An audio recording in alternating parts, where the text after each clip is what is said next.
দেশনেত্রী বেগম খালেদা জিয়ার মৃত্যুতে আমার ব্যক্তিগত পক্ষ থেকে, দলের পক্ষ থেকে আমি শোক জ্ঞাপন করছি এবং তার বিদেহী আত্মার মাগফিরাত কামনা করছি। ম্যাডাম খালেদা জিয়া আমাদের সকলের প্রাণের নেত্রী।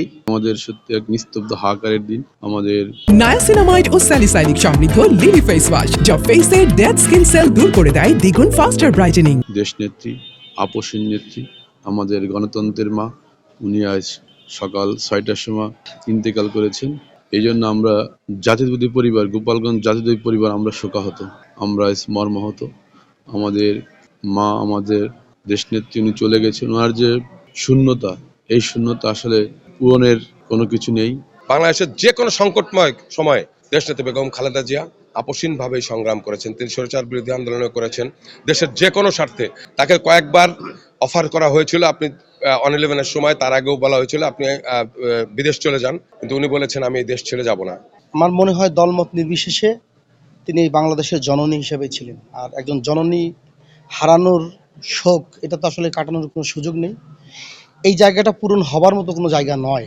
সমগ্র জাতি এবং দেশ আজ ওনার মৃত্যুতে স্তব্ধ। আমাদের দল কেন্দ্র নির্দেশনা অনুযায়ী আমাদের জেলা বিএনপির কার্যালয়েও কোরআন খতম হয়েছে, দেওয়া হয়েছে। তার শূন্যতা, সে যেমন আপসীন নেতৃত্ব দিয়ে গেছেন, বিভিন্ন আন্দোলনের সংগ্রামে গণতন্ত্রের জন্য যে দৃষ্টান্ত স্থাপন করে গেছে, সেটা বিশ্বের বুকে সকলের কাছে আজকে সমাদৃত। দেশনেত্রী বেগম খালেদা জিয়ার মৃত্যুতে যে বাংলাদেশের যে ক্ষতি হয়েছে, এই ক্ষতি কাটিয়ে ওঠা সম্ভব নয়। তারপরে আমাদের পথ চলতে হবে। বেগম খালেদা জিয়ার মৃত্যুতে আমাদের দলের নেতা কর্মীদের পাশাপাশি আমার সাধারণ মানুষের মনের মধ্যে খালেদা জিয়া অমর হয়ে থাকবেন।